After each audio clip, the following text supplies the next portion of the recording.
नमस्कार, मैं हूं पवन शर्मा और आप देख रहे हैं दिव्य हिमाचल टीवी। आज हम आपको बताएंगे कि केंद्रीय विश्वविद्यालय किस तरह से कला, संस्कृति और पहाड़ से जुड़ी हुई चीज़ों को प्रमोट कर रहा है। यहाँ किस तरह की जो शिक्षा पद्धति है उसमें किस तरह से नई चीज़ें, वो चीज़ें जोड़ी जा रही हैं जिनसे यहाँ पहाड़ की जो कल्चर है, यहाँ की जो संस्कृति है उसको भी प्रमोट किया जा सके और जो हमारे युवा हैं, जो शिक्षित यहाँ से शिक्षा ग्रहण करके निकलें, वो रोजगार और स्वरोजगार से भी जुड़ पाएं। इसके अलावा बात करेंगे नई शिक्षा नीति पे भी कई सारी महत्वपूर्ण बातें हैं। आज विशेष बातचीत के लिए हमारे साथ मौजूद हैं केंद्रीय विश्वविद्यालय हिमाचल प्रदेश के कुलपति डॉक्टर कुलदीप चंद अग्निहोत्री जी। सर, दिव्य हिमाचल के इस खास कार्यक्रम में आपका बहुत स्वागत है जी। धन्यवाद। सर, नए कुछ कोर्सेज स्टार्ट कर रहा है केंद्रीय विश्वविद्यालय, कौन कौन से कोर्स हैं और किस तरह से छात्रों को लाभ जो है उससे? देखिए, हमने हिमाचल प्रदेश केंद्रीय विश्वविद्यालय की ओर से दिल्ली में विश्वविद्यालय अनुदान आयोग को लिखा था कि हमें कुछ ऐसे कोर्स दिए जाएं जो पहाड़ की दृष्टि से भी उपयोगी हों और हमारे जहाँ जो स्टूडेंट पढ़ कर जाएँ उनको रोजगार भी दे सकें, आजीविका भी दे सकें। हमने 3-4 कोर्स मांगे थे। एक तो कांगड़ा पेंटिंग को लेकर था। आपके ध्यान में होगा कि हमारे कांगड़ा में, जहाँ हिमाचल प्रदेश में कहिए, केवल कांगड़ा क्यों, हिमाचल प्रदेश में एक विशेष प्रकार का आर्ट अनेक शताब्दियों से विकसित हुआ था जो कांगड़ा पेंटिंग के नाम से विश्व भर में प्रसिद्ध है। लेकिन बीच में कांगड़ा पेंटिंग की अवहेलना हुई और एक प्रकार से कहना चाहिए हाशिए पर चला गया।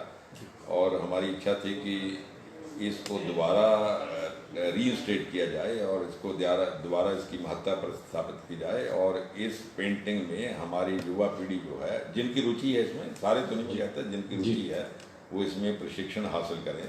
तो इसलिए हमने विश्वविद्यालय अनुदान आयोग से एक कांगड़ा पेंटिंग में डिप्लोमा मांगा था और मुझे खुशी है कि आयोग ने हमारी उस मांग को स्वीकार करके कांगड़ा पेंटिंग में हमें डिप्लोमा कोर्स शुरू करने की अनुमति दी है।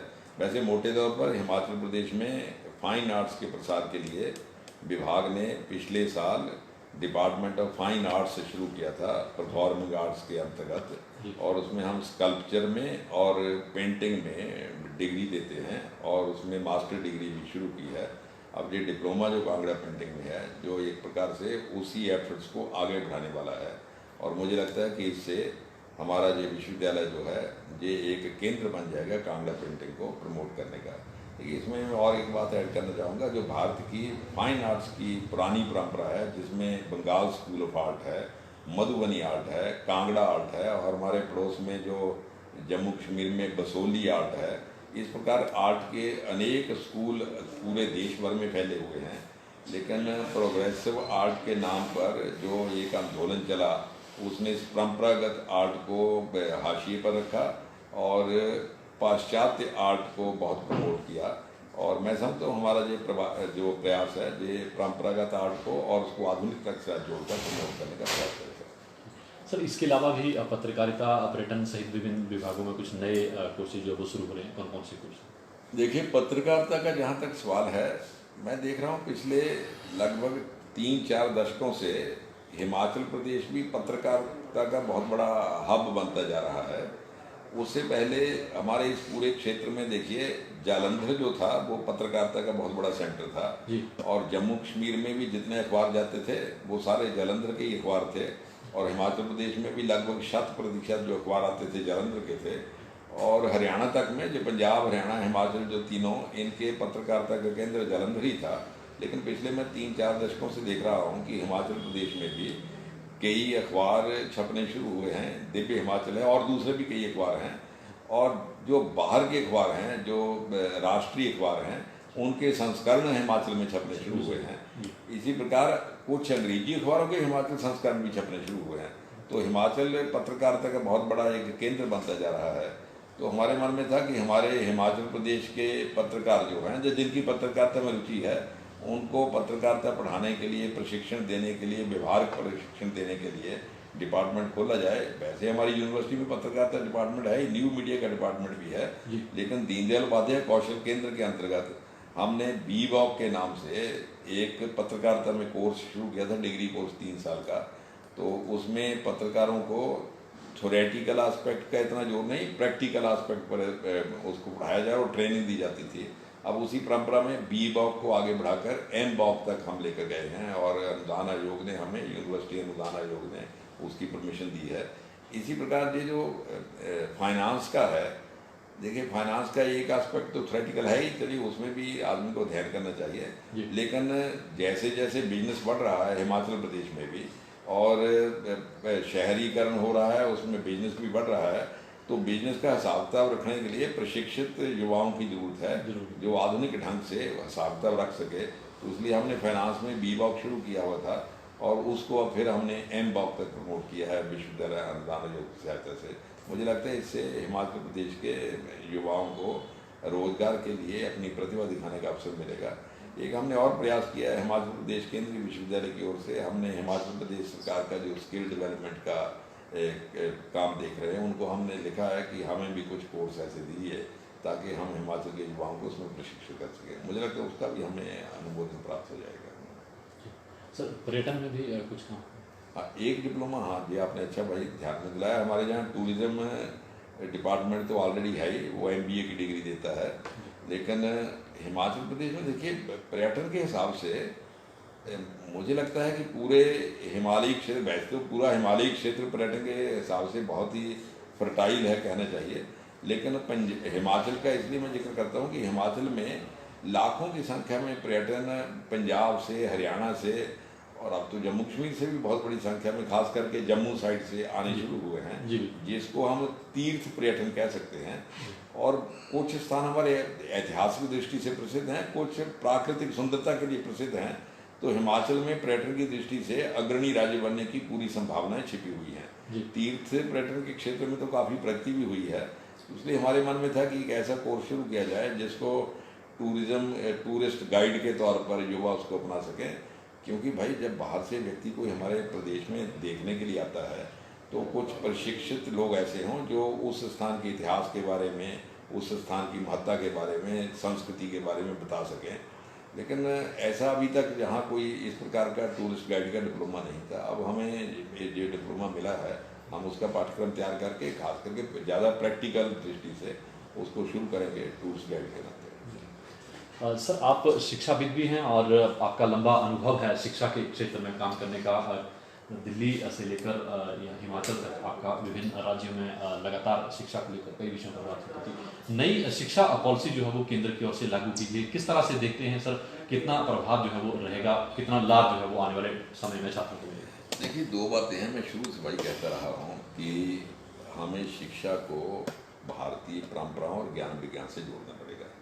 हम शिक्षा को भारत की जड़ों से काटकर लोगों को शिक्षित नहीं कर सकते। यदि भारत की जड़ों से कटकर कोई व्यक्ति शिक्षा प्राप्त करता भी है तो मैं समझता हूँ उसका भारत को लाभ कम मिलेगा, दूसरों को ज़्यादा मिलेगा। और नंबर दो, भारत में रहता हुआ भी भारत से टूट जाएगा। अभी तक की जो शिक्षा नीति थी हमारी, वो अब लोग तो कहते हैं कि अभी भाई जो नई शिक्षा नीति आई 35 साल या 34 साल बाद आई है। मैं कई बार उनको कहता भी हूँ कि ये नई शिक्षा नीति या राष्ट्रीय शिक्षा नीति 2020 इसको कहा गया है, ये 34 या 35 वर्ष के बाद नहीं आई, ये लगभग आप समझिए 1835 के बाद आई है। क्योंकि हिंदुस्तान की जो पहली शिक्षा नीति थी जो ब्रिटिश गवर्नमेंट ने, जहाँ ईस्ट इंडिया कंपनी ने बनाई थी, वो 1835 में बनाई थी। आज 2020 में उस नीति को बदला गया है और वो शिक्षा नीति उसी काम के लिए थी कि हिंदुस्तान के लोगों को उनकी भाषा में शिक्षित करके और मानसिक तौर पर, सांस्कृतिक तौर पर वो पश्चिमी जगत से जोड़ दिया जाए, जहाँ ब्रिटेन से जोड़ दिया जाए, जहाँ पाश्चात्य संस्कृति से जोड़ दिया जाए। और मुझे लगता है वो सफल रही, उसमें बहुत सीमा तक सफल रही। इसीलिए बहुत से आप देखिए आज जो युवा है, जब वो खास करके हमारे पहाड़ी क्षेत्रों में, मैं तो कहता हूँ हिमाचल से लेकर अरुणाचल प्रदेश तक, जब वो आपस में चर्चा करते हैं तो कई बार फील करता है कि हिंदुस्तान दो हिस्सों में बंट गया है, एक इंडिया है, एक भारत है। जी बिल्कुल। भारत जो है वो हिंदुस्तान का, समझिए हिंदुस्तान को रिप्रेजेंट करता है, जो हमारी ट्रेडिशन को रिप्रेजेंट करता है। जो इंडिया है वो 2% है और वो ब्रिटिश को, उसकी लेगेसी को रिप्रेजेंट करता है। ये शिक्षा नीति उसी को आगे बढ़ा रही थी। ये बड़ा अच्छा है कि बीच में जो लोग कहते हैं ना कि भाई वो डॉक्टर राधा कृष्ण की कमेटी बनी थी, ये कोठारी साहब की अध्यक्षता में कमेटी बनी, उन्होंने शिक्षा नीति में परिवर्तन कर दिया। किसी ने कोई परिवर्तन नहीं किया, उन बेचारों ने बहुत अच्छा लिखा कि ऐसा होना चाहिए, ऐसा होना चाहिए। लेकिन सवाल लिखने से नहीं होता, जिसने इम्प्लीमेंट करनी उसकी मंशा क्या है। जिन्होंने इम्प्लीमेंट करना था वो ब्रिटिश लेगेसी को छोड़ने के लिए तैयार ही नहीं थे कि वो ब्रिटिश लेगेसी तो छोड़िए, वो तो मुगल लेगेसी को छोड़ने के लिए तैयार नहीं थे। मैं कई बार दिल्ली में जाता था, पूछता था कि भाई साहब बाकी एक बार बताइए, जो औरंगजेब मार्ग किस लिए क्यों लिखा हुआ है, आप मार्ग बनाते हो किस लिए बनाते हो। वो कहते हैं भाई साहब इसलिए बनाते हैं कि ये महापुरुष हैं, इनके बताए हुए रास्ते पर चला जाए। हम कहते हैं महात्मा गांधी मार्ग है, ये शंकराचार्य मार्ग है, इसीलिए लोगों को पता चले कि भाई महात्मा बुद्ध मार्ग है, कि भगवान बुद्ध जिस रास्ते पर चले, जो उसके असूल थे, जो सिद्धांत थे, जो आचरण था, उसको अडॉप्ट किया जाए। तो आपने जो औरंगजेब मार्ग क्यों लिखा हुआ है, कि आप चाहते हैं कि भारत के लोग अब औरंगजेब को अपना पुरखा मान लें, उसका आचरण को अडॉप्ट करें, उसके असूलों को अडॉप्ट करें। ये जो एक प्रकार से विरोधाभास था, ये मानसिक विरोधाभास था हमारे शासकों में, और मुझे लगता है उसको अब दूर करने के लिए ये राष्ट्रीय शिक्षा नीति में भारतीय भाषाओं को प्रस्तावित किया गया है, और ये भारतीय ज्ञान विज्ञान परंपरा को प्रस्तावित किया गया है, और क्रिटिकल थिंकिंग होनी चाहिए। भाई क्रिटिकल थिंकिंग अपनी भाषा में होगी, फ्रेंच में तो नहीं हो सकती। अब मेरी क्रिटिकल थिंकिंग पुर्तगाली भाषा में तो नहीं हो सकती। हिंदुस्तान के लोगों की क्रिटिकल थिंकिंग अपनी भाषाओं में होगी, हिंदी में होगी, बंगला में होगी, तमिल में होगी, पंजाबी में होगी। इसलिए मुझे लगता है कि राष्ट्रीय शिक्षा नीति एक क्रांतिकारी प्रयोग है। सर क्या हमारा जो यूथ है, हमारे जो युवा हैं, छात्र हैं, उनको किस तरह से लाभ रहने वाला है, और क्या इसके दूरगामी परिणाम देखते हैं आप? देखिए भाई, एक बात आप समझिए, जब आप अपनी भाषा में ज्ञान प्राप्त करोगे तो उस ज्ञान को आत्मसात कर लोगे। जैसे आप कहते हैं कि जो छोटा बच्चा होता है वो कोई अपने आसपास की चीज़ घर में बनी हुई खाता है तो वो पच जाती उसको। अब छोटे बच्चे को ये मैगी और ये क्या नाम उसका, आजकल बड़े बड़े नाम चले हुए हैं जंक फूड के नाम पर, आप उसको खिलाना शुरू कर देंगे, वो डॉक्टर भी कहेगा भाई साहब आपने इसका डाइजेस्टिव सिस्टम गड़बड़ कर दिया है, ये पचा नहीं पाएगा। आप छोटे बच्चे को उसकी भाषा में पढ़ाओगे तो जो ज्ञान आप दे रहे हो वो पचा पाएगा। आप छोटे बच्चे को फ्रेंच माध्यम से पढ़ाओगे, अंग्रेजी माध्यम से पढ़ाओगे, स्पेनिश माध्यम से पढ़ाओगे, तो जो ज्ञान उस माध्यम से देना चाहेगा वो डाइजेस्ट नहीं कर पाएगा, वो उल्टी कर देगा, और उल्टी करेगा तो इर्द गिर्द भी दुर्गंध फैलेगी। तो इसीलिए ज्ञान के नाम पर हमारे यहाँ दुर्गंध फैली हुई है। हमारी युवा पीढ़ी उसको डाइजेस्ट नहीं कर, भाई जब 10-15 साल का युवा हो जाए आप उसको फ्रेंच भी पढ़ा लीजिए, अंग्रेजी पढ़ा लीजिए, मैं कहता हूँ उसको आप और 4 भाषाएं पढ़ा लीजिए, फिर वो उसको डाइजेस्ट कर लेगा।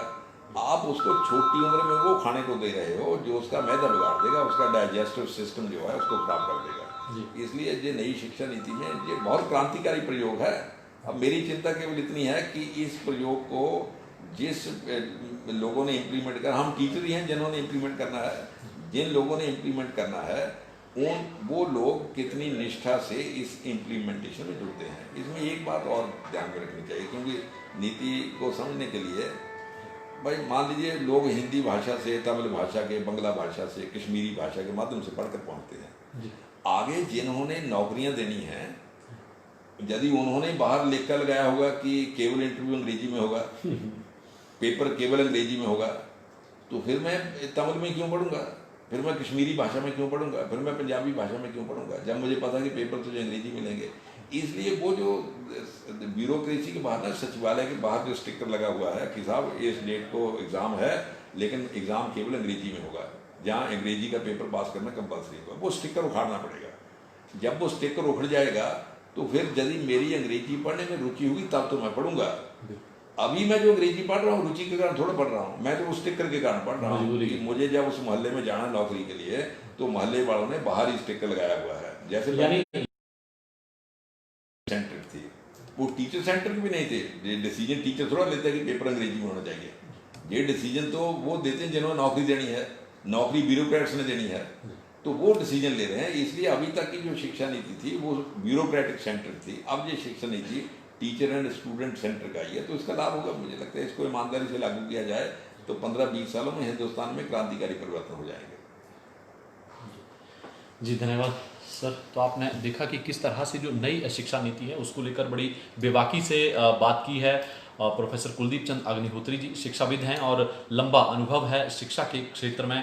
हम फिर मिलेंगे अगली अपडेट के साथ, तब तक आप बने रहें और देखते रहें दिव्य हिमाचल टीवी।